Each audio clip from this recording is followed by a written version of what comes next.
Welcome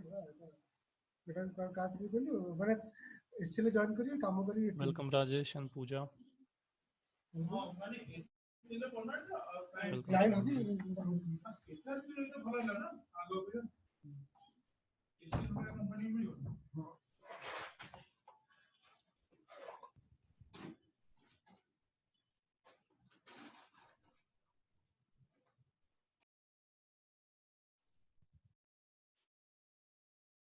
Welcome Akshay.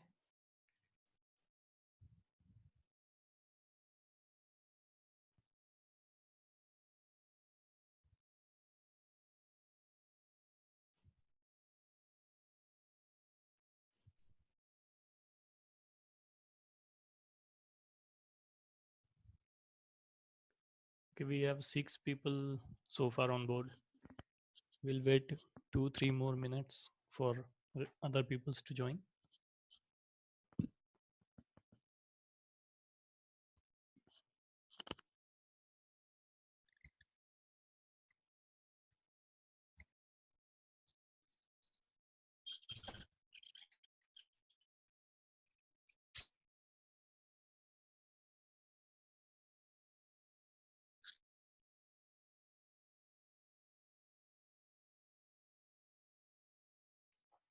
Okay, Ram is here. Ram Savai. Welcome Ram.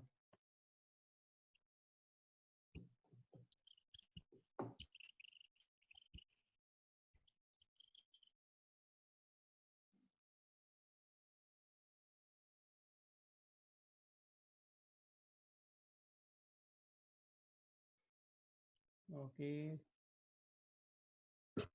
we have 6 people so far. Okay. Are you guys able to hear my voice? Okay, you guys can hear my voice correctly, right? Okay. Great, great. Okay, so yes, Rajesh. Okay. So let us start with the session. Let us revise that what we have seen yesterday, seen in the previous lecture. We have seen that. Okay, that's cool. Omkar is here. Okay. So far we have seen arrays. We are seeing. Okay, we were discussing about the arrays, and we have discussed about the single dimension array. And okay, Samir is here. Welcome, Samir. Okay. So, so far we have discussed about the single dimension array and how to, declare an array. Okay. And we have seen that what are the possible ways of declaring a single dimension array. We have talked each and everything of the each and everything of the single dimension array so far, and we have seen that how to declare a multi-dimension array, and that was just a abstract idea that I have given about the multi-dimension array. So today's agenda is multi-dimension array. Okay, multi-dimension array. We are just seeing that how to declare an array. Okay, we have not seen yet how to define array. Means so far we have just created the array, we haven't put any elements inside the arrays yet. Okay, so we'll cover those topics today as well, including multi-dimension array and initialization of array. Okay, initialization of array. So these are the two things that we are going to cover today: multi-dimension array and initialization of an array. Okay, so let us start with the multi-dimension array. Now, what has been the multi-dimension array? You guys might have studied about this so far in your engineering, or maybe certain set of classes that you might have gone through. So you might have heard about the term multi-dimensional array, or maybe multi-dimension array. So what you understand about the multi-dimension array? Let me know that what kind of conception that you guys have. So you can ping me on zoom over here so that I can have an idea that what you guys know about the multi-dimension array.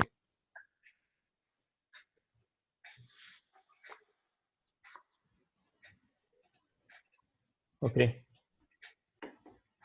So I see nobody's typing.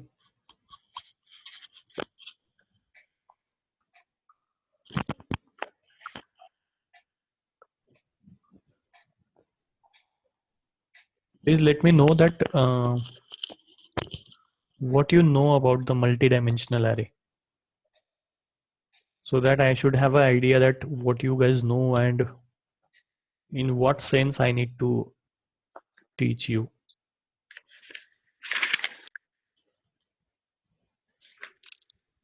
Okay, have you guys heard about the two-dimensional arrays? What is meant by two-dimensional arrays?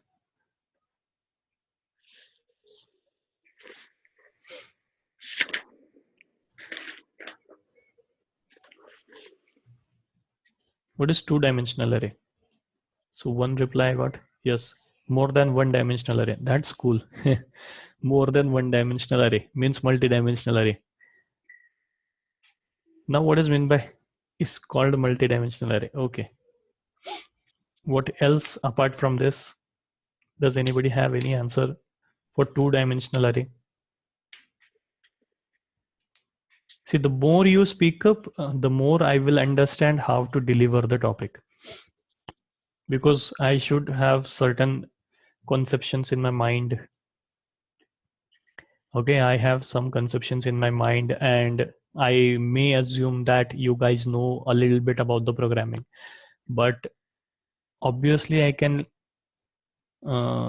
teach you in the way that you don't know anything about the array and multi-dimension array and single dimension array at all. Okay, so just to have a clear idea to me, you guys should speak. Okay, two-dimensional array means row and column format. Okay, I was expecting this answer. Two-dimensional arrays are rows and columns format, means it should be something like this.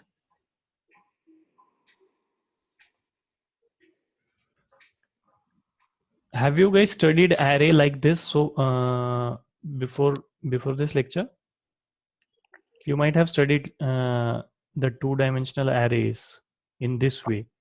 That two-dimensional arrays are tabular structure, है row and these are the rows. Okay, row and columns, right? Am I right? आप लोग ऐसे ही सीखे हो, right? अभी तक rows और columns. Yes. Matrix मतलब टू डायमेंशनल अरे. ओके,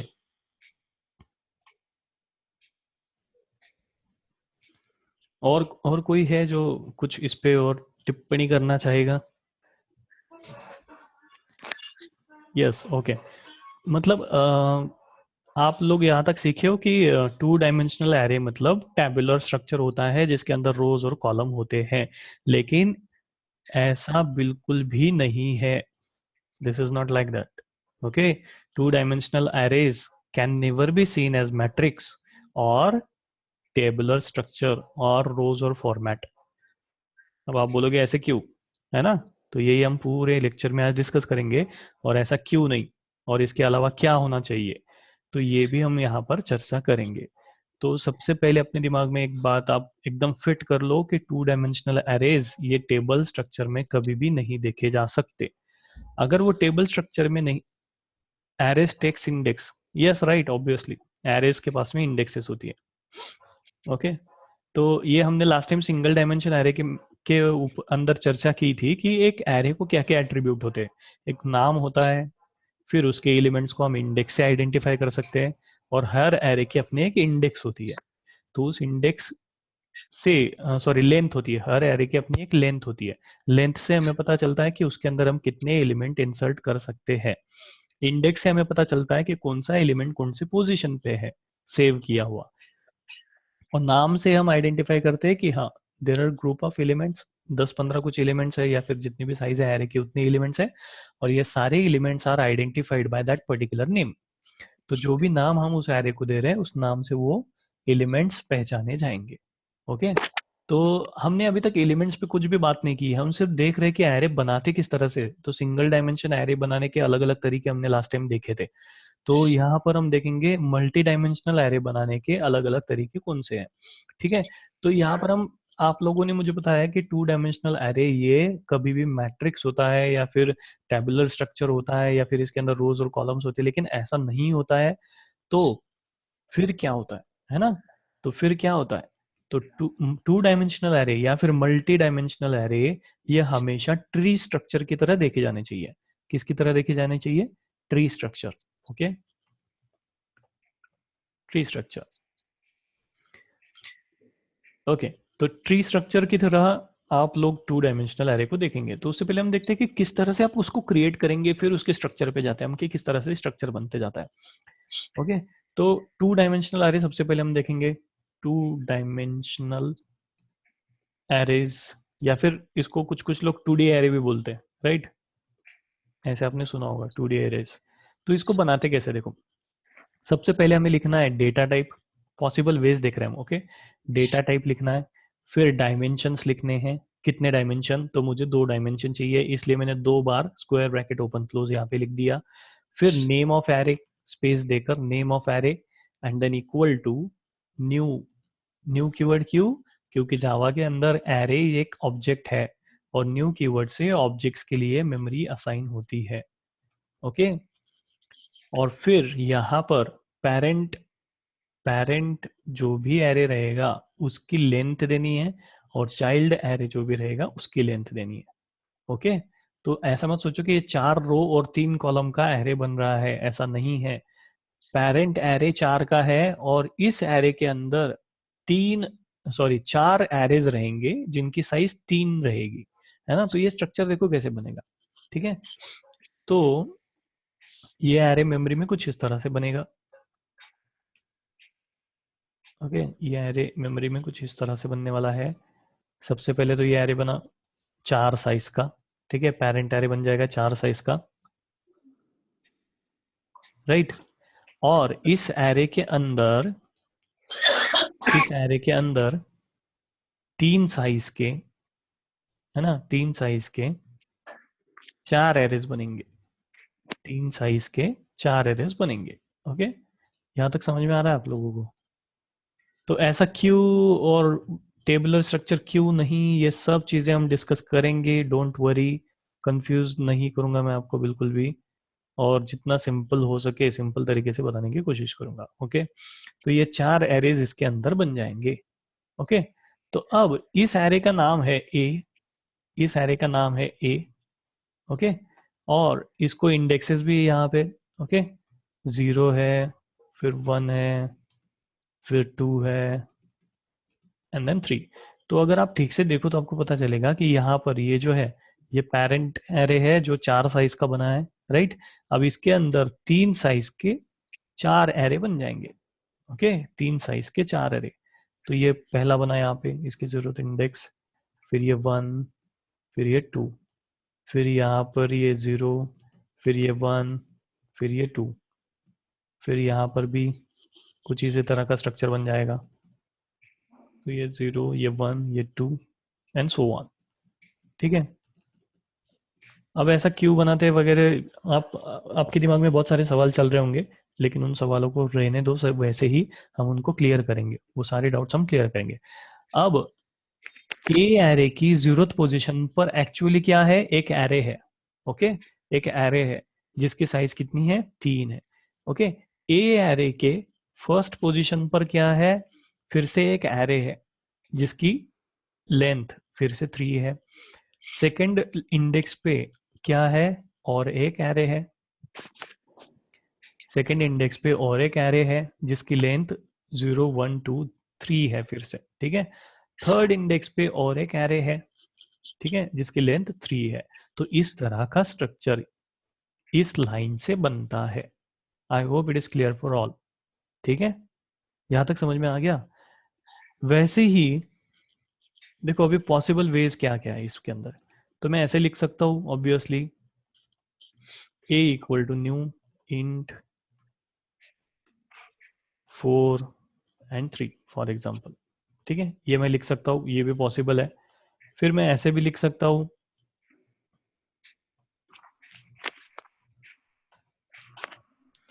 ठीक है, मैं इस तरह से भी लिख सकता हूँ। देखो अब मैं क्या कर रहा हूँ, अगर राइट साइड आप ऑब्जर्व करोगे, राइट साइड में मैंने कुछ डिस्टर्ब नहीं किया है। ये right side as it is चल रही है। किसकी right side? Equal to operator की राइट साइड। ओके, ये एज इट इज है, इसको मैंने कुछ डिस्टर्ब नहीं किया है, लेकिन इस साइड का रिप्रेजेंटेशन मैं बदलते जा रहा हूँ। Did you get that? यहाँ तक समझ में आ रहा है? ओके, फिर और पॉसिबल तरीका क्या है, मैं ऐसे भी लिख सकता हूँ, दिस इज ऑल्सो पॉसिबल। ठीक है, ये भी पॉसिबल है ना, दिस इज ऑल्सो पॉसिबल, ये भी पॉसिबल है। मैं आपको लिख के भी बता देता हूँ। लेट्स से ये हमारा प्रोग्राम है यहाँ पे। ओके ओके, इस प्रोग्राम के अंदर हम मेन मेथड के अंदर एरे बनाने की कोशिश करते हैं, एक सिंगल डायमेंशन एरे, जिसको मैं सॉरी 2 डायमेंशनल एरे, जिसको मैं कुछ इस तरह से बना रहा हूँ। यहाँ पर मुझे साइज मेंशन करना कंपलसरी है। ओके, ये बन गया हमारा 2 डायमेंशनल एरे। ये सिर्फ मेमोरी में क्रिएट हो रहा है, इसके अंदर एक भी एलिमेंट हमने अभी तक इंसर्ट नहीं कराया है, क्योंकि हमने अभी तक एरे इनिशियलाइजेशन ये टॉपिक पढ़ा नहीं है। हम सिर्फ एरे बनाना सीख रहे हैं, हम किस किस तरह से कितने पॉसिबल तरीके से एरे बना सकते हैं, और कौन से तरीके जिससे एरे हम नहीं बना सकते, जिसमें प्रॉब्लम आएगी आपको, वो सब हम डिस्कस कर रहे हैं यहाँ पे। तो मैं ये ऐसा भी कर सकता हूँ ऑब्वियसली, ये भी पॉसिबल तरीका है ना। तो ये यहाँ पर मैं लिख देता हूँ पॉसिबल वे के अंदर, int A equal to new int 4 और 3। ठीक है, अब मैं राइट साइड नहीं लिख रहा हूँ यहाँ पे, ठीक है, सिंपली अभी मैं सिंगल लाइन पे 2 एरे बनाता हूँ। ठीक है, अब ए कॉमा बी मैंने कर दिया, तो ऑब्वियसली क्या हो जाएगा, यहाँ पर ए और बी ये दोनों, ओके, यहाँ पर ये लाइन लिखने के बाद क्या होगा, ए ये 2 डायमेंशनल एरे बनेगा, और बी ये भी 2 डायमेंशनल एरे बन जाएगा। क्यों? क्योंकि रिजोल्यूशन कैसे हो रहा है, देखो डेटा टाइप के साथ में 2 डायमेंशन अटैच है, तो यही परकोलेट किए जाएंगे वेरिएबल्स की तरफ। तो भले ही दिखते टाइम ये हमको सिंपल वेरिएबल्स दिख रहे हैं, इनको कोई स्क्वायर ब्रैकेट अटैच नहीं है, फिर भी ये 2 डायमेंशनल एरे कहलाए जाएंगे, जस्ट लाइक दिस केस, है ना, सेम एज दिस केस, है ना। इस केस में आप देखोगे तो यहाँ पर हमने वेरिएबल के साथ में डायमेंशन का नाम, मतलब नंबर ऑफ डायमेंशन अटैच नहीं करा है, स्क्वायर ब्रैकेट अटैच नहीं करा है, फिर भी ये सिंगल वेरिएबल डबल डायमेंशन या फिर 2 डायमेंशन एरे कंसिडर किया जा रहा है। वैसे ही यहाँ पर भी क्या होगा, ए और बी ये दोनों के दोनों 2 डायमेंशनल एरे कंसिडर कराए जाएंगे। ओके, मैं ऐसे भी लिख सकता हूँ, ओके, और ये बी। अब आप मुझे बताओ कि इस केस में क्या हो रहा है, ए क्या बनेगा और बी क्या बनेगा, इन करके आप बता सकते हो मुझे। ठीक है,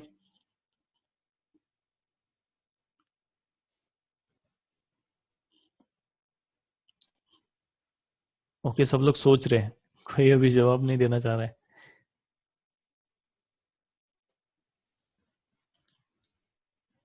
ये रिप्रेजेंटेशन में ए क्या है और बी क्या है, ये हमें बताना है। ए विल बी 2, ओके, मतलब 2 डायमेंशनल एरे।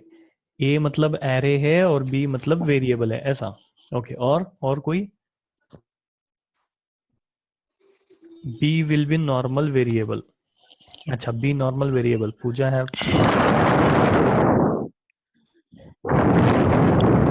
ए 2 डायमेंशनल बनेगा, बी 2 डायमेंशनल बनेगा। ओके,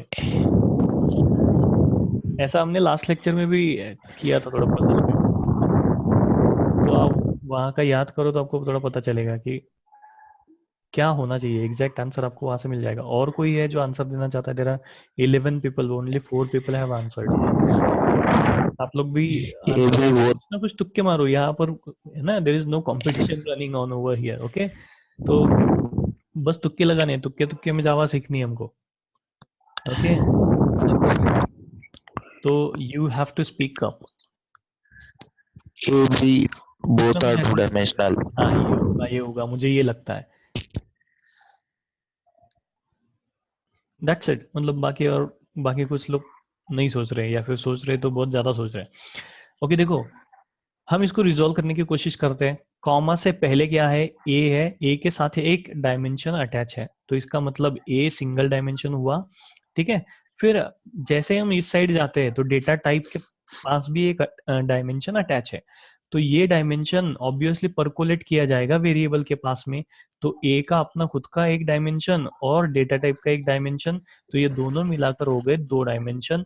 तो एरे ए बन जाएगा आपका 2D एरे, 2D एरे। वैसे ही बी क्या बनेगा आप बताओ, बी क्या बनेगा, what would be B in this case?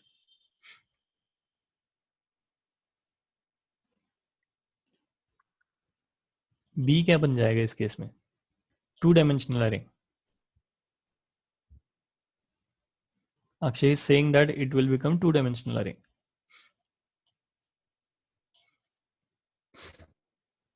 देखो हमने कहा कि डेटा टाइप के साथ में लगा हुआ डायमेंशन, डेटा टाइप के साथ में लगा हुआ डायमेंशन वेरिएबल्स को पास कराया जाता है। तो बी के पास में अपना कोई डायमेंशन है क्या? नहीं। तो बी एक नॉर्मल वेरिएबल है, और उसको डेटा टाइप का एक डायमेंशन आएगा, मतलब वो बनेगा 1 डायमेंशनल अरे। क्या बनेगा वो? 1 डायमेंशनल अरे बनेगा। 2D भी नहीं बनेगा और नॉर्मल वेरिएबल भी नहीं रहेगा। ये क्लियर हुआ सब लोगों को? Is that clear to all? Okay that's cool. हम करके देखते हैं ये चीज, तो हमको थोड़ा और समझ में आ जाएगा। सॉरी, ए हम फिर से नहीं लिख सकते राइट, क्योंकि हमने ऑलरेडी लिख दिया है। तो ऐसे अगर मैं लिख देता हूँ, देखो ये रिप्रेजेंटेशन है, ये सब लोगों को दिख रहा है कैसे लिखा मैंने? यहाँ पर बीच में गैप है, ओके। ये इंट के साथ में एक डायमेंशन लगा है कि नहीं? और ये बी के साथ में एक डायमेंशन लगा है। तो अभी बी को डेटा टाइप का भी डायमेंशन अटैच होगा, तो ये अटैच होते ही 2 डायमेंशन हो जाएंगे बी के पास, इसलिए बी बन जाएगा 2 डायमेंशनल अरे। सी के पास अपना खुद का कोई डायमेंशन नहीं है, लेकिन डेटा टाइप के साथ में एक डायमेंशन अटैच है, तो ये डेटा टाइप का डायमेंशन सी को मिल जाएगा, और सी बन जाएगा सिंगल डायमेंशन अरे। क्लियर हो गया सबको? यहाँ तक क्लियर हुआ सबको? देखो ये कोई भी आपको इंटरव्यूज में कोई भी नहीं पूछने वाला, बिलीव मी, जब तक इंटरव्यूअर हमारा ये लेक्चर नहीं देख लेता, है ना, तब तक तो ये कोई पूछने वाला नहीं है वो है। तो अल्टीमेटली हमें सिर्फ समझ के लेना है कि हम क्या क्या गलतियां करते हैं, क्या क्या मिस्टेक्स करते हैं प्रोग्रामिंग करते टाइम, और हमें पता चलना चाहिए कि कहाँ पे जाके हमको दुरुस्त करनी है सब चीजें। तो देखो हम कॉमा के बाद में, मैंने लास्ट टाइम बताया था कि हम यहाँ पर ऐसे डायमेंशन लिख रहे हैं, यहाँ पर डायमेंशन लिख रहे हैं। ठीक है। जब भी हम कॉमा के एग्जैक्ट बाद डायमेंशन देने की कोशिश करते हैं, तो जावा हमको एरर दे देगा। जावा हमको क्या करेगा? एरर दे देगा। बोलेगा कि कॉमा के बाद आप डायमेंशन नहीं आना चाहिए, कॉमा के बाद हमेशा वेरिएबल का नाम आना चाहिए। कॉमा के बाद हमेशा क्या आना चाहिए? वेरिएबल का नाम आना चाहिए, इसलिए डायमेंशन हमें यहाँ पर लिखना है। ठीक है। लेकिन यही डायमेंशन मैं आगे लिख पा रहा हूँ, देखो बी के आगे मैंने लिख दिया तो चल गया, लेकिन सी के आगे मैं नहीं लिख पा रहा हूँ। क्यों? क्योंकि जावा रिजॉल्व करता है कॉमा के बाद में वेरिएबल नाम, तो वो एक्सपेक्ट करता है कि कॉमा के बाद में हमेशा कोई ना कोई नाम आएगा, कोई ना कोई कैरेक्टर आएगा, लेकिन ये कैरेक्टर नहीं है ना, ये अल्फाबेट नहीं है, इसलिए वो उसको रिजॉल्व नहीं करेगा। सिंपल सा लॉजिक है। तो it will expect variable name just after the comma, इसीलिए हम यहाँ पर शुरू में डायमेंशन नहीं लिख पाते। ठीक है। अगर मैंने ऐसे किया, अब तो बताओ क्या होगा इस रिप्रेजेंटेशन में? बताओ क्या होगा? बी क्या बनेगा और सी क्या बनेगा? यहाँ पे लिखता हूं मैं, आप बी क्या बनेगा और सी क्या बनेगा? ओके।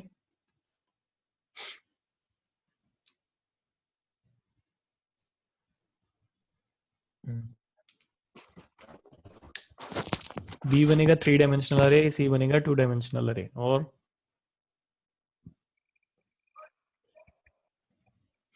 बी बनेगा 3 डायमेंशनल अरे, सी बनेगा 2 डायमेंशनल अरे, और मेजोरिटी अभी B3 और C2 की है। और कोई सोच रहा है कुछ? B3C2, that's perfect. मतलब आप लोगों को अभी कंसेप्ट समझ में आ गई अच्छे से, तो आप पहचान सकते हो। ये यूजुअली इस टाइप के क्वेश्चंस आपको भूल चुक के एमसीक्यूज के अंदर आ सकते हैं, पॉसिबिलिटी है। तो can you explain again? Okay, okay, तो देखो, does everybody wants me to explain it again in short? Okay, देखते हैं। देखो, जब मैं ऐसे लिखता हूं, है ना, तो हमारा ए एक एरे बन गया, ठीक है। जब मैं ऐसे लिखता हूं तब भी ए एरे है। देखो, ए के पास अपना खुद का कोई डायमेंशन नहीं है, लेकिन उसको इनहेरिट कौन सा डायमेंशन कराया जाएगा? जो डेटा टाइप के साथ में है वो डायमेंशन दिया जाएगा। तो अल्टीमेटली ए भी एक एरे बनेगा। यहां तक समझ में आ रहा है? ए भी एक एरे बन जाएगा। तो ए इज एरे, है कि नहीं? सिंपल वेरिएबल नहीं रहा वो भी। अगर मैं ऐसे लिखूं, है ना, हमने देखा कि डेटा टाइप का जो डायमेंशन है वो वेरिएबल को असाइन किया जाता है। अगर मैंने ऐसे लिखा तो अब क्या होगा? ए क्या बनेगा यहाँ पर? Radhika, please tell me now what A will become over here. A has its own dimension as well as one dimension it is going to get from the data type. So how many dimensions A will have? 2 dimension. That's good. So A will become 2D array. A will become 2D array. Now got the concept? In the same way यहां पर देखो क्या हो रहा है। B के साथ में अपने खुद के 2 डायमेंशन है, एक आगे एक पीछे, राइट। बी के पास में अपने 2 डायमेंशन है खुद के, एक आगे एक पीछे, और उसको डेटा टाइप से एक डायमेंशन आ रहा है, तो उसके 3 डायमेंशन हो गए। तो बी बन गया 3 डायमेंशन अरे और सी बन गया 2 डायमेंशनल अरे। Got it? ओके, सबको सबको ये टॉपिक समझ में आ गया यहाँ तक जो मैं बोलना चाह रहा था? मैं टेक्निकल लैंग्वेज में ज़्यादा बात नहीं कर रहा हूँ, थोड़ा इजी तरीके से आपको बताने की कोशिश कर रहा हूँ, है ना। तो इस टर्म को क्या बोलते हैं, इसका मीनिंग क्या होता है, कंपाइलर इसको क्या करता है, ये सब हमको नहीं देखना है, ठीक है। ओके, तो ये तो था हमारा मल्टी डायमेंशन अरे, और उसको हमेशा ट्री स्ट्रक्चर में देखा जाता है। ये हमको कब समझ में आएगा? जब हम एरेज के अंदर इन एलिमेंट्स डालना शुरू करेंगे, तब हमको एग्जैक्टली पता चलेगा कि इसको ट्री स्ट्रक्चर में ही क्यों देखा जाता है ना। तो now let us discuss about initialising the array, ठीक है। आई होप कि मल्टी डायमेंशन एरे बनाए कैसे जाते हैं ये आपको पता चल गया अभी, है ना। तो मीनवाइल आप इसकी नोट ले सकते हो, है ना। आप अभी ये यूट्यूब पे अपलोड कर दूंगा, तो वहां पे आप पॉज करके ये नोट्स ले सकते हो, ठीक है। ओके, तो अभी देखते हैं इनिशियलाइजेशन ऑफ एन एरे। अब इनिशियलाइजेशन मतलब क्या? इसके अंदर एलिमेंट डालना। तो 2 तरीके हैं, जिस मतलब एलिमेंट्स डालने के लिए हम 2 तरीके से एलिमेंट डाल सकते हैं। जब हम एरे को डिक्लेयर कर रहे हैं तभी हम उसके अंदर एलिमेंट डाल देंगे। ए, ये मैंने डिक्लेयर किया, इसके अंदर अब मैं एलिमेंट्स मेंशन कर रहा हूँ, ओके। अब यहाँ पे अगर आप ध्यान दोगे तो आपको पता चलेगा यहाँ पे मैंने न्यू ऑपरेटर यूज नहीं किया, जैसे हम एरे क्रिएट करते टाइम यूज करते हैं हमेशा। जैसे मैंने कहा था कि एरेज आर ऑब्जेक्ट्स, है ना, लेकिन मैंने यहाँ पे सीधी वैल्यूज असाइन करा दी। अब ये होती है लिटरल मेथड, जहाँ पे मैं डायरेक्टली कॉन्स्टेंट्स असाइन कर रहा हूँ, किसको? ए नाम के वेरिएबल को। करली ब्रैकेट यहाँ पे रिप्रेजेंट करते हैं group of elements. Curly bracket क्या रिप्रेजेंट करते हैं? Group of elements. And elements are separated by comma strictly, है ना, स्पेसेस वेसेस नहीं, कॉमा से ही सेपरेट करना है। मतलब मैं ऐसे नहीं बोल सकता कि ये 2 एलिमेंट्स है, ओके। तो इसको आपको कॉमा सेपरेटेड वैल्यू से ही रिप्रेजेंट कराना है। कॉमा से वो रिजोल्व करता है कि हाँ it is a separate value. Got it? तो ये हो गया। एरे के अंदर हमारे अभी 2 एलिमेंट्स चले गए हैं। 0th इंडेक्स पर है 1, 1 इंडेक्स पर है 2, 2 इंडेक्स पर है 3, 3 इंडेक्स पर है 4, 4 इंडेक्स पर है 5, 5th इंडेक्स पर है 6। तो इस एरे की लेंथ हो गई 6, ओके। इस एरे की लेंथ हो गई 6, और इसके लास्ट इंडेक्स क्या बनेगी अभी? Last index is equals to length minus 1, ये हमने देखा था, है ना। तो लास्ट इंडेक्स क्या बनेगी? 5। तो हमने देखा कि 5th पोजीशन पर 6 है ना। तो ये हम बना के देखते हैं यहाँ पे, तो हमको एग्जैक्ट पता चल जाएगा कि किस तरह से एरे इनिशियलाइज होगा। Int A is equals to 1, 2, 3, 4, 5 and 6। Okay, that's it. अब हम इसको प्रिंट करवा के देखते हैं, है ना, लेंथ इस एरे के प्रिंट करते हैं हम। ओके, थोड़ा इक्लिप्स, हाँ यहाँ पर हमारा स्लो डाउन है। ए डॉट लेंथ करेंगे, लेंथ नाम का एक कीवर्ड है यहाँ पर जिसकी मदद से हम एरे की लेंथ कैलकुलेट कर सकते हैं, फाइंड कर सकते हैं, आपको गिनने की जरूरत नहीं है, तो ऑटोमेटिकली ये दे देगा। मैं इसके अंदर मैसेज लिख देता हूँ। देखो ये लाइन कैसे लिखी, इसको कैसे लिखते हैं, ये सब हम देखेंगे धीरे धीरे, ठीक है। Length is equals to, okay, ये मैंने लिख दिया यहाँ पे message, length is equals to, और इसको हम रन करेंगे तो यहाँ पे प्रिंट होके आएगा लेंथ इज इक्वल्स टू 6। क्यों? क्योंकि इसके अंदर 6 एलिमेंट्स है। ऐसा नहीं कि इसका लास्ट एलिमेंट 6 है इसीलिए उसने 6 दिया, 7 भी दे दोगे आप तो भी कोई फर्क नहीं पड़ता। नहीं तो लोगों के दिमाग में ये सवाल चलता रहता कि 6th एलिमेंट लास्ट में है इसलिए 6 इसका लेंथ आया, ऐसा नहीं है। हाँ, इसके अंदर जितने एलिमेंट्स है वो उसकी लेंथ बन जाता है। ओके, ये हो गया सिंगल डायमेंशन एरे को बनाने का तरीका, ठीक है। वैसे ही मैं 2 डायमेंशन एरे देखो कैसे बनाता हूँ। b इज इक्वल्स टू, ये पहले डायमेंशन का कर्ली ब्रैकेट, ठीक है, और इसके अंदर फिर से कर्ली ब्रैकेट्स जितने आपको चाहिए, ठीक है। ये यहाँ तक समझ में आया? एक मेन कर्ली ब्रैकेट, ठीक है, और पेरेंट का कर्ली ब्रैकेट, और उसके अंदर चाइल्ड के कर्ली ब्रैकेट्स, मतलब पेरेंट के हर इंडेक्स के ऊपर एक एरे होने वाला है। और एक एरे हम कैसे रिप्रेजेंट करते हैं? ऐसे, एरे मतलब ग्रुप ऑफ एलिमेंट्स, है ना। तो ये पहला ग्रुप 0th इंडेक्स पे, ये दूसरा ग्रुप 1st इंडेक्स पे, ये तीसरा ग्रुप 2nd इंडेक्स पे। अब इसके अंदर एक्चुअली हमको एलिमेंट्स डालने, let's say 11, may be 12, let's say 12 and 13, okay. फिर यहाँ पर मुझे देने हैं लेट्स से 15 और 16, दो ही एलिमेंट्स देने। फिर यहाँ पे मुझे देने हैं let's say 17, 18, 19, 20, 21 and 22 for example. तो अब मुझे आप बताओ कि ये बी जो है, 2 डायमेंशनल एरे तो बना है, कैसे पता चला हमको? देखो यहाँ पे दो दो ब्रैकेट से ओपनिंग हो रहा है ना। तो पहला ब्रैकेट है ये पेरेंट का, देखो यहाँ पे हाईलाइट हो रहा है, इफ यू कैन सी, है ना, यहाँ पे अगर आप देख सकते हो तो आपको पता चलेगा ये ब्रैकेट हाईलाइट हुआ है, राइट। तो ये पहला पेरेंट का हो गया, पेरेंट एरे, और ये 3 इसके अंदर चाइल्ड एरेज बने हैं, इसको बोलते हैं मल्टी डायमेंशन एरे। तो अब आप मुझे बताओ इन वैल्यूज को आप टेबल में कैसे रिप्रेजेंट करोगे? 3 रोज है कि 3 रो? यहाँ पे 2 है, देखो यहाँ पे 5 है, आर यू गेटिंग? 2 कॉलम, ऐसा कुछ है क्या 2 कॉलम? नहीं है। यहाँ पे 3 कॉलम बनेंगे, देखो यहाँ पे 2 बनेंगे, यहाँ पे 5 बन जाएंगे, एंड सो ऑन। 3 रो बन रहा है लेकिन कॉलम्स देखो मल्टीपल बन रहा है। तो आप इसको कभी भी मैट्रिक्स में या फिर टेबल स्ट्रक्चर में नहीं रिप्रेजेंट करते। एरेज, मल्टी डायमेंशन एरे हमेशा टेबल स्ट्रक्चर में रिप्रेजेंट कर, सॉरी, ट्री स्ट्रक्चर में रिप्रेजेंट करने चाहिए। तो यही रीजन होता है कि उसको टेबल स्ट्रक्चर में हम नहीं देखते। Got it? यहाँ तक समझ में आ गया सबको? ओके, तो अभी हमें देखना है accessing the elements of array.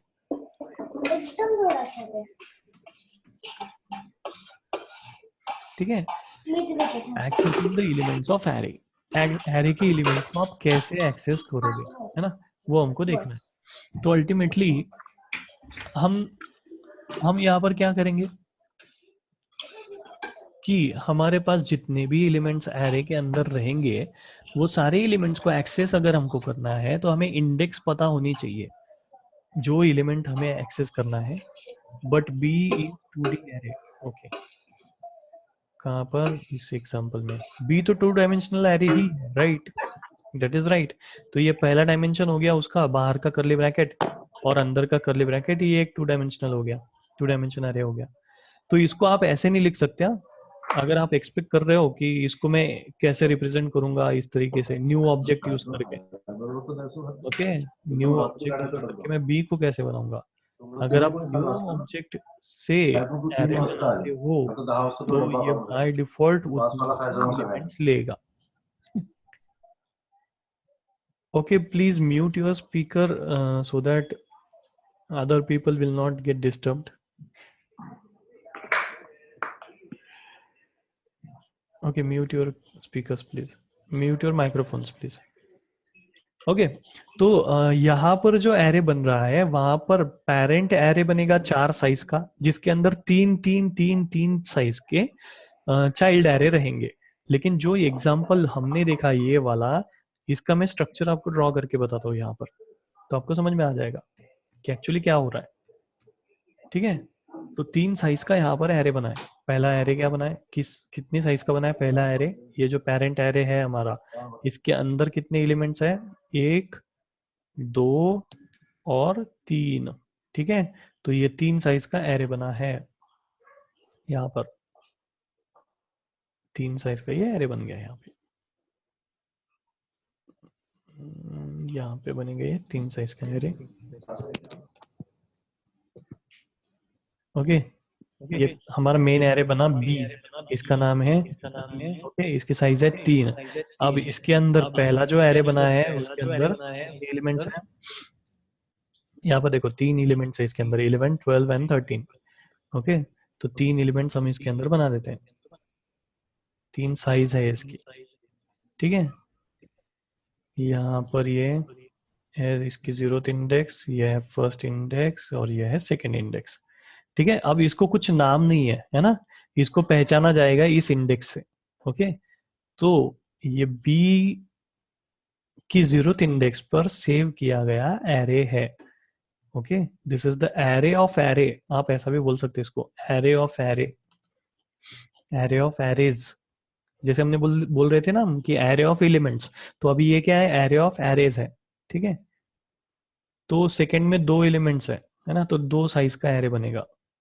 First position पे, फर्स्ट इंडेक्स पे 2 साइज का एरे बन रहा है। ओके, ये कुछ सर इस तरह से, तो यहाँ पे ये 0 बन गया और ये 1 बन गया। ठीक है, अब इसके अंदर हम वैल्यू देख रहे हैं कि यहाँ पर है 11, यहाँ पर है 12, यहाँ पे 13, राइट। वैसे ही इसके अंदर हमारी वैल्यू क्या है, 15 और 16, 15 एंड 16। ठीक है, अब ये कहाँ पर सेव है, ये बी की फर्स्ट इंडेक्स पर सेव है। ठीक है, फिर नेक्स्ट जो एरे बना है हमारा 5 का बना है, 5 साइज का बना है। ठीक है, तो इसके अंदर 5 एलिमेंट्स है, ये 1 2 3 4 5। ओके, ये है इसकी 0th इंडेक्स, ये है उसकी फर्स्ट इंडेक्स, ये है second index, third and then fourth. Okay, और इसके अंदर देखो एलिमेंट्स क्या क्या है अभी, 17 18 19, एक्चुअली ये 6 साइज का है। ओके, 6 साइज है इसकी, 5 नहीं है, तो एक और डब्बा इसको जोड़ देते हैं। ठीक है, अब इसके अंदर क्या क्या एलिमेंट्स है, 17 18 19 20 21। ओके, इतने सारे एलिमेंट्स इसके अंदर है। तो यहाँ पर है 17 18 19 20 21 एंड 22। ओके, तो ये सारी, ये एरे सेकेंड इंडेक्स पर लोकेटेड है, यहाँ पर लोकेटेड है सेकेंड इंडेक्स पर। तो इस तरह से ये हमारा बी एरे बना हुआ है ना। तो आपको बिल्कुल भी कंफ्यूज नहीं होना है कि जब मैं बनाऊंगा न्यू कीवर्ड की मदद से, तो यूनिक लेंथ इनकी रहती है, मतलब सबकी लेंथ सेम रहेगी, जो चाइल्ड एरेज है उनकी सबकी लेंथ जो है वो सेम रहेगी। ये जितने भी चाइल्ड एरे मेरे पास बनने वाले हैं न्यू कीवर्ड की मदद से जब हम बनाएंगे, तब सबकी लेंथ सेम होगी।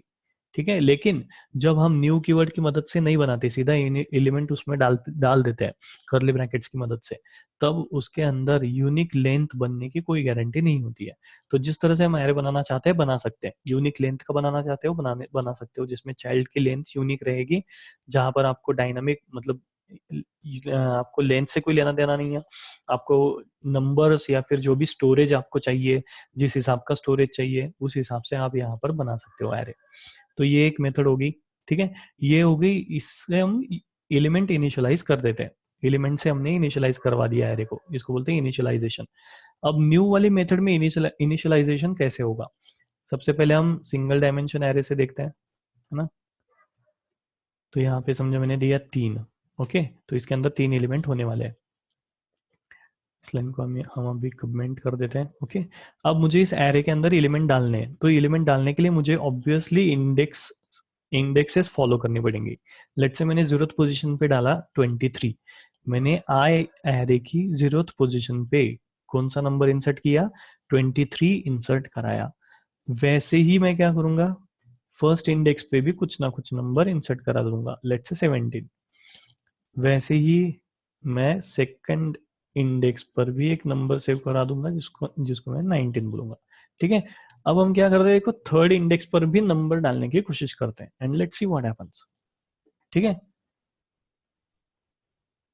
थर्ड इंडेक्स पे गया, फिर ये गया फोर्थ इंडेक्स पर, एंड लेट्स से 15।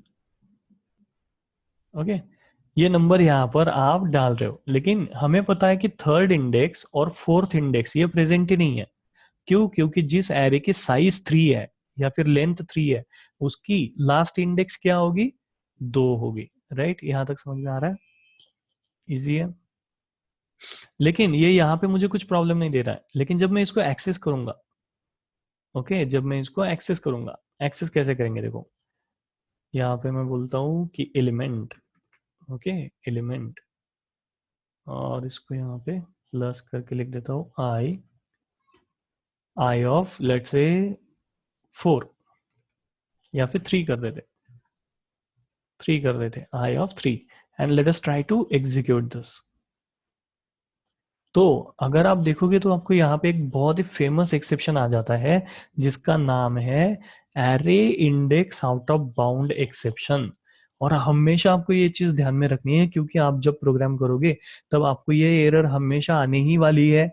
इस एरर को सॉल्व कैसे करते हैं, इसके अंदर आपकी हिंट कहाँ पर छुपी होती है, ये सब चीजें हम बात करेंगे। तो देखो, array index out of bound exception आपको कब आती है, जब आप ऐसी इंडेक्स को एक्सेस कर रहे हो जो एरे में प्रेजेंट ही नहीं है ना, जो एरे के अंदर प्रेजेंट ही नहीं है, ऐसी इंडेक्स को जब आप एक्सेस करने की कोशिश करते हो तब यूजुअली आपको ये एरर आती है। और इसके बाद कोलन करके आपको वो इंडेक्स कौन सी है ये भी बताया जाता है, कि कौन सी इंडेक्स है जो आप एक्सेस करने की कोशिश कर रहे हो और वो प्रेजेंट नहीं है। तो यहाँ पे मुझे 3 बताया गया, क्यों? क्योंकि मैंने यहाँ से 3 कॉल की, 3 थर्ड इंडेक्स वाला एलिमेंट कॉल करने की कोशिश की, जो यहाँ पे प्रेजेंट नहीं है, इसलिए उसने मुझे यहाँ पे एरर दे दिया। लेकिन यहाँ पे क्यों नहीं दिया? क्योंकि index out of bound exceptions जो है, ये रन टाइम इनकाउंटर होते हैं, है ना, रन टाइम इनकाउंटर होते हैं, और इनको अनचेक्ड एक्सेप्शंस कहा जाता है यूजुअली। तो इसलिए वो यहाँ पर एग्जीक्यूट नहीं हुए। ठीक है, तो जब हम एक्सेप्शन पढ़ेंगे तब इसके बारे में हम बात करेंगे।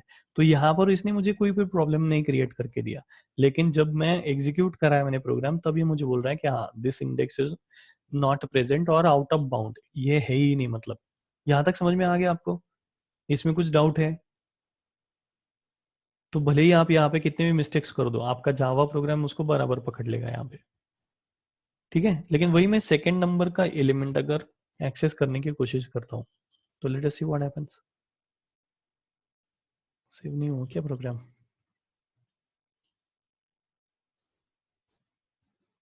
अरे अच्छा, यहाँ पे ये बता रहा है मुझे।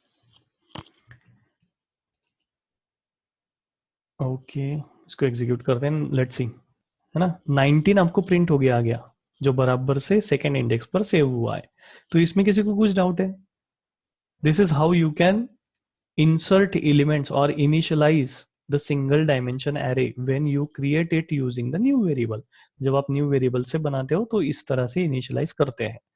ठीक है, जब आप न्यू वेरिएबल से 2 डायमेंशनल एरे बनाते हो, है ना, 2 डायमेंशनल एरे बनाते हो, तब ऐसा लिख सकते हैं क्या हम? मुझे आप लोगों ने एक चीज बतानी है। ठीक है, अगर मैंने ऐसा लिखा, ये ब्रैकेट ब्लैंक छोड़ दिया, तो मैं ऐसा रिप्रेजेंटेशन कर सकता हूँ क्या? हाँ तो क्यों नहीं, तो क्यों नहीं?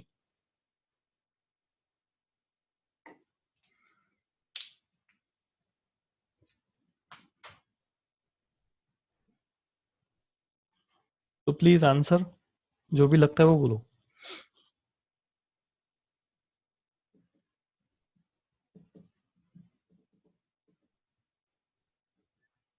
यस, लिख सकते हैं। ओके, और कोई बोलना चाहता है? नो कोई बोल रहे हैं कि नहीं लिख सकते? अक्षय सिंह यस, जो लगता है वो बोलो बस, बाकी कुछ नहीं। Yes we can, okay, Pooja is saying yes we can.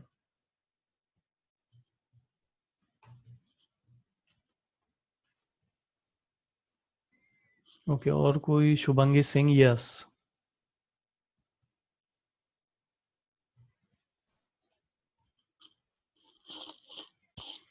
Okay, Rajesh is saying yes. लिख सकते हैं. रीजन बताओ, क्यों लिख सकते हैं? कोई बोलना चाहता है कि नहीं लिख सकते हैं? Okay, Omkar is also saying yes. First is 40. अच्छा, पहला बनेगा 40 एंड सेकेंड विल बिकम 03. मतलब सेकेंड वाला भी लिख सकते हैं हम और फर्स्ट वाला भी लिख सकते हैं, ऐसा? सेकेंड वाला लिख सकते हैं क्या हम? No, Pooja is saying no, second वाला no.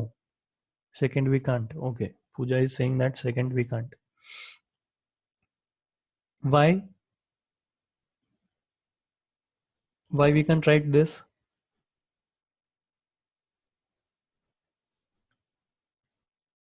Second we can't write. Okay, Rajesh is saying that second we can't write. Okay. क्यों नहीं लिख सकते? लेकिन हमें लग रहा है इंट्यूशन से अंदर से कि हाँ भाई नहीं लिख सकते, है ना? पहले वाला लिख सकते हैं. Change the name. ओके, अच्छा नेम बदल दो, चलो सी कर देते. सी कर दिया हमने इसका नाम. अच्छा, तो बी लिख सकते हैं, सी नहीं लिख सकते, ऐसा? अब दो अलग अलग एरे हैं, कंफ्यूज नहीं होना है, दो अलग अलग एरे. सी कैन, मतलब सी बना सकते हैं. सी हम बना सकते हैं लेकिन बी नहीं बना सकते. No, since new create space. अच्छा, न्यू वेरिएबल क्रिएट करता है मेमोरी में जगह. किसके लिए? एरे के लिए. ये सही है ना? तो let us see what happens when we write like this, है ना?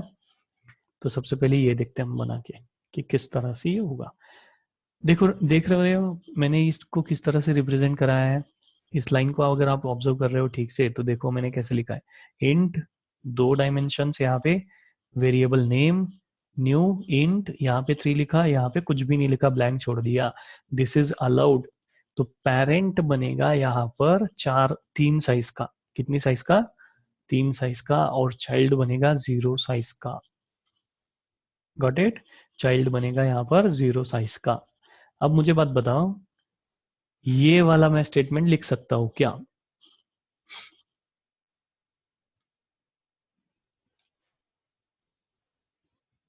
ये वाला स्टेटमेंट लिख सकते हैं क्या? No. Pooja is saying no. Why? Radhika is also saying no. So Pooja and Radhika have the same thought. But why you guys are thinking like this? We don't know what is parent sizes. Okay, good. That is correct answer. That is correct. Perfect actually. Okay. When we don't want the size of parent, then how you are going to assign child arrays inside that particular parent which doesn't exist at all or which has size 0, है ना? मतलब जब तक parent है ही नहीं तब तक child आएगा ही नहीं, है ना? आप कोई तो भी चाइल्ड है वो पेरेंट को असाइन करोगे तो पेरेंट ही प्रेजेंट नहीं है या फिर उसकी साइज ही 0 है, तो आप किसको असाइन करोगे? वो चाइल्ड आप किसको असाइन करोगे? तो अल्टीमेटली ये वाला रिप्रेजेंटेशन पॉसिबल नहीं है. चलो लिख के देखते हैं.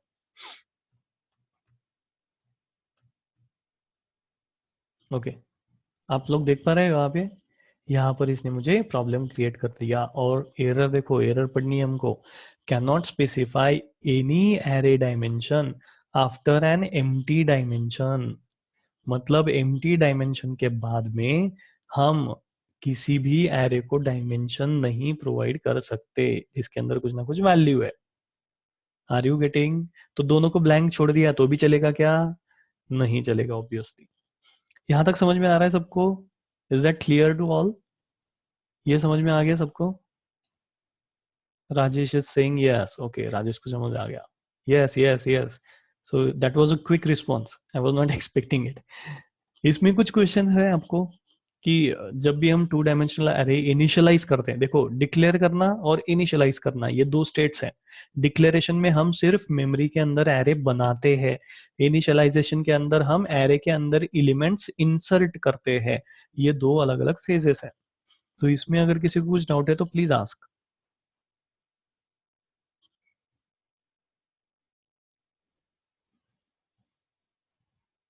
Do you have any questions on this?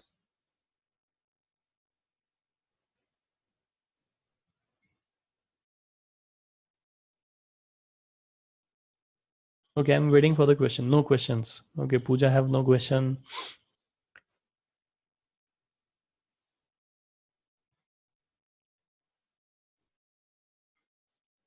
Rajesh also have no question. That's good.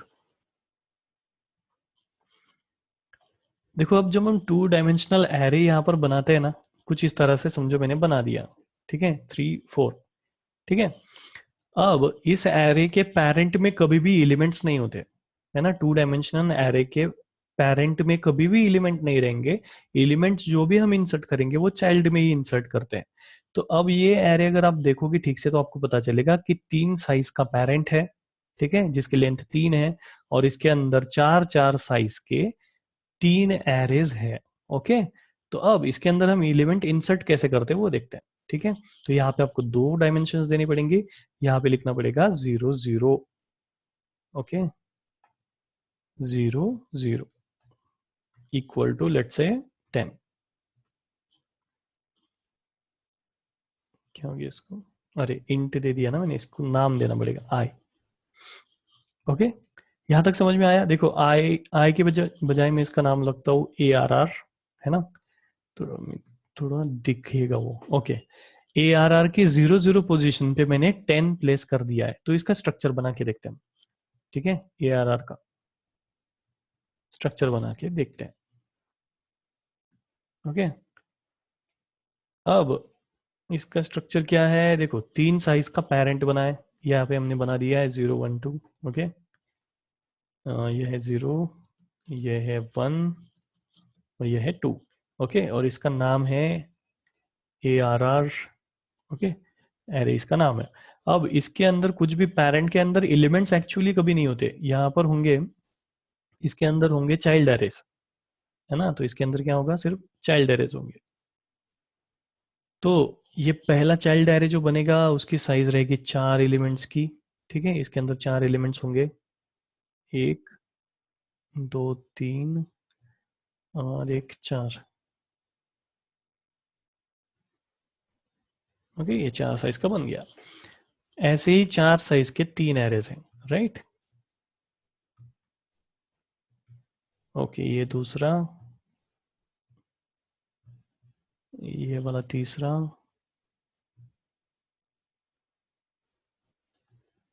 और ये यहाँ पे लेट्स से चौथा बन गया। यहाँ पे बना देते हैं नीचे, ठीक है। इसको हम कर देंगे डिलीट। ओके, तो अगर हम ठीक से देखेंगे तो हमको पता चलेगा कि 0th पोजीशन पर ये एक एरे है, ठीक है। फर्स्ट पोजीशन पर ये एक एरे है और सेकंड पोजीशन पर ये एक एरे, इसकी जरूरत नहीं, ठीक है। 4 4 साइज के 3 एरेज बन गए, गॉट इट। अब 0 0 पोजीशन पे ARR ऑफ 0 0 मैंने डाला, मतलब 0th पोजीशन पर वो जाएगा, वहां पर उसको एरे मिलेगा, और इस एरे की 0th पोजीशन पर वो हमारा एलिमेंट इंसर्ट कर देगा। ये समझ में आया सब लोगों को, मैंने क्या बोला अभी। ओके, तो मैंने क्या इंसर्ट किया, 10 इंसर्ट किया है मैंने। तो ये 10 कहाँ चला जाएगा, ऑब्वियसली यहाँ पर 0 0 पोजीशन पर 10 चला जाएगा, गॉट इट। अब मुझे आप एक बात बताओ, अगर मुझे इस पोजीशन पर एक एलिमेंट सेव करना है, कौन सी मैं बताता हूँ आपको, ठीक है। तो आप मुझे लिख के बताओ कि कैसे लिखेंगे हम, ठीक है। ओके, मुझे यहाँ पर एक नंबर इंसर्ट करना है जो कि है 17 फॉर एग्जाम्पल। तो आप कैसे लिखोगे,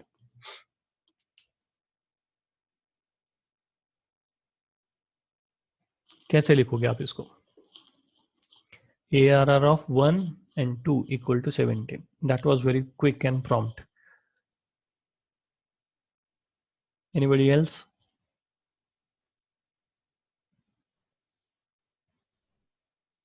Shubhangi is saying ARR of 1 and 2. A of 1 and 2. Okay, बाकी लोगों को कीज नहीं मिल रही है, उल्टा टाइप कर दिया कुछ। Okay, that is correct, right, सही है। देखो हमको कैसे डालना है एलिमेंट, ARR ऑफ 1 एंड 2, ठीक है। तो ये हो गया पेरेंट वाला और ये हो गया चाइल्ड वाला। ऐसे ही आपके पास में 3 डायमेंशन, 4 डायमेंशन, 5 डायमेंशन, कितने भी डायमेंशन का एरे आप बना सकते हो, और उसके अंदर एलिमेंट डालने के लिए फिर आपको वही सीक्वेंस फॉलो करना पड़ेगा, grand parent, parent and then child and then grand child and so on. यहाँ तक समझ में आ गया सब लोगों को? एक्सेस करते टाइम भी हम उसको ऐसे ही एक्सेस करेंगे। समझो मुझे कुछ प्रिंट करवाना है, ये एरे का 0 0 पोजीशन का एलिमेंट प्रिंट करना है, तो मैं यहाँ पे ऐसे ही लिखूंगा, ARR ऑफ 0 0, सिंपल, ठीक है। इस तरह से मैं इसको प्रिंट कर दूंगा, रन करके देखते हैं इसको। 10 यहाँ पर प्रिंट हो गया। अब इसके अंदर 0 और 1 पोजीशन पे कोई भी एलिमेंट नहीं है, तो अगर मैं 0 और 1 पोजीशन का कोई एलिमेंट यहाँ पे प्रिंट करने की कोशिश करता हूँ तो लेट्स सी व्हाट हैपेंस। तो यहाँ पे ये मुझे 0 प्रिंट करके देता है, जबकि वहाँ पे कोई भी एलिमेंट नहीं है। तो ऐसा क्यों होता है? क्योंकि इंट की डिफॉल्ट वैल्यू 0 होती है। इंट वेरिएबल की डिफॉल्ट वैल्यू 0 होती है। अगर आपने कोई भी एलिमेंट उसके अंदर नहीं डाला है तो बाय डिफॉल्ट आपका एरे भरा हुआ है विथ 0 वैल्यू। ये समझ में आ गया सबको? आपका एरे के अंदर आपने, अगर प्रोग्रामर ने कोई भी वैल्यू नहीं डाली, तो जावा की तरफ से इंट की डिफॉल्ट वैल्यू उसके अंदर सेव रहती है ऑटोमेटिकली। तो 0 0 0 0 हर एरे के हर इंडेक्स पे रहेगा। यहाँ तक क्लियर हो गया सबको? That was all about the multi dimensional array and its initialisation. इसमें कुछ दिक्कत है तो please ask, and we are ending this session. Please ask the questions.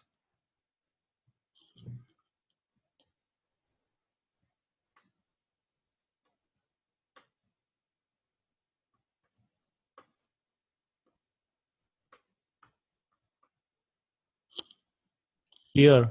That's cool. Shubhangi is clear about all the things that we have discussed today. Rajesh is also clear. That's good.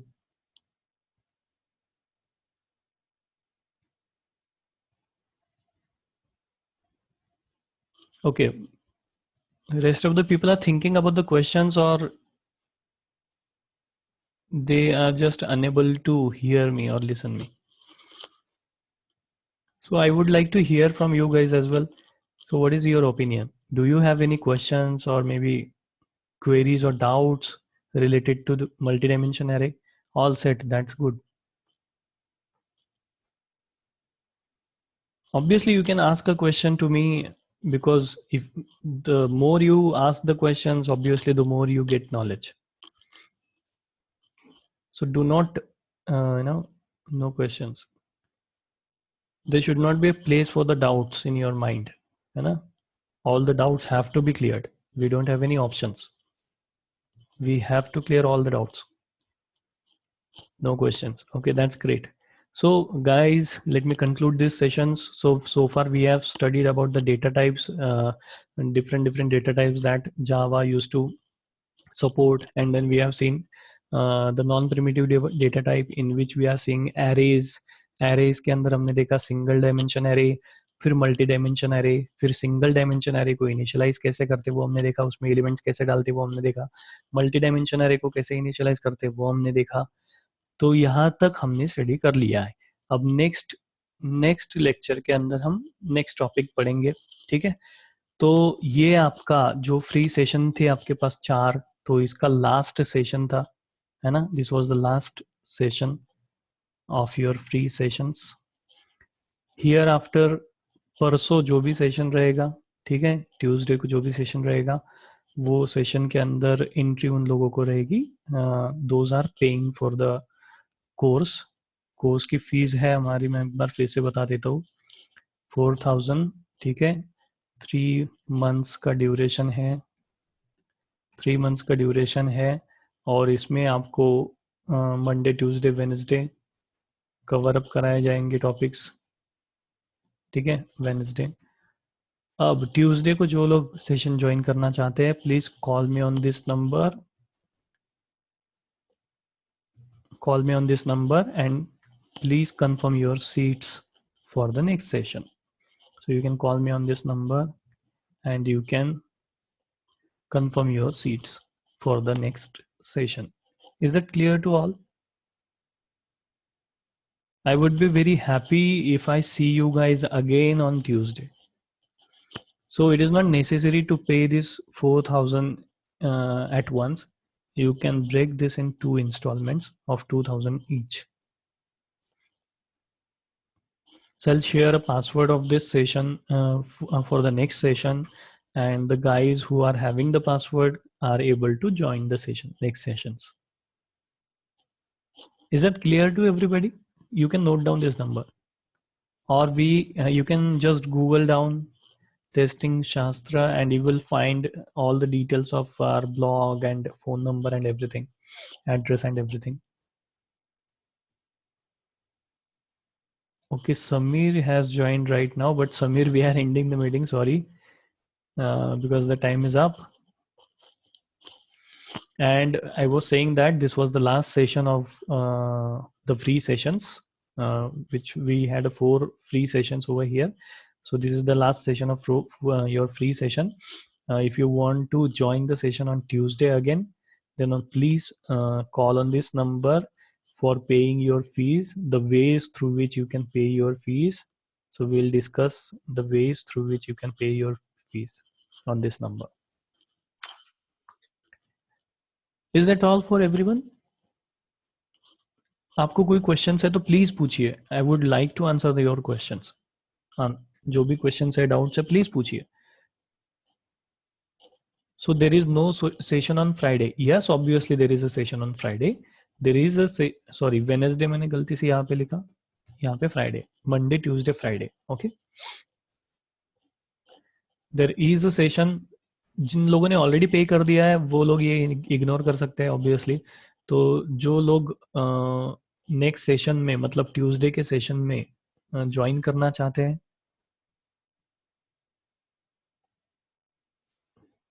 Yes it is Wednesday. Okay, Monday Wednesday Friday, Monday Wednesday Friday, I repeat, है ना, by mistake मैंने यहाँ पे Tuesday लिख दिया था. Monday Wednesday Friday, ये 3 दिन हमारे वीक में सेशंस रहेंगे. ओके, ये 3 सेशंस में अभी नेक्स्ट सेशन हमारा वेडनेसडे को है. ये वेडनेसडे वाला सेशन जिनको भी ज्वाइन करना है, please call on this number for payment methods so that you can have the next sessions password. So I will share a password with those who have registered. जिन्होंने already पे कर दिया है, already register कर दिया है, वो लोग ये इस मैसेज को इग्नोर कर सकते हैं. Okay, is that all for everybody? If you have any questions, any doubts, please let me know. You can post your questions on our blog as well. You can post your questions in a group that we are running, and obviously you can ask the questions. Those who are paying the fees, you can obviously ask the questions at any time on this phone number. You can call and you can get your doubts cleared at any time. Okay, thank you for the patience and thank you for your time. And I really appreciate the time that you guys have given for the free sessions. I would be very happy to see all of you on Wednesday, sorry. So till that time, happy coding and thank you for listening, Testing Shastra. Thank you, everyone.